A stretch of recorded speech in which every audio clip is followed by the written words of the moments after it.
Good morning junior. Good morning senior. வணக்கம். அடுத்து நீங்கள் ஒரு கதையை பார்க்க போகிறீங்க. அந்த கதையினுடைய முடிவில் ஒரு சேலஞ்ச் இருக்கும். அந்த சேலஞ்சை சக்ஸஸ்ஃபுல்லாக பண்ணுங்க. Tenali Riddle.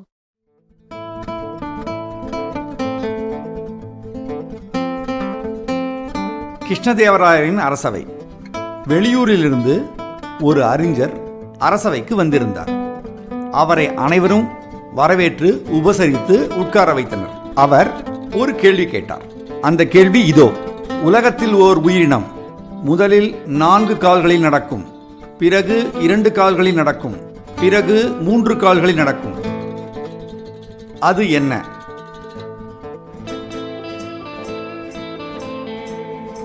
எவருக்கும் புரியவில்லை. வழக்கம் போல் தெனாலிராமனை அனைவரும் பார்த்தார்கள். தெனாலிராமனின் பதில்: அந்த உயிரினம் மனிதன். முதலில் 4 கால்களில் தவழ்கிறான். சிறிது காலம் கழித்து 2 கால்களால் நடக்கிறான். முதுமை வரும்பொழுது ஊன்றுகோல் வைத்து 3 கால்களால் நடக்கிறான். இது மனிதனின் லைஃப் சைக்கிள்.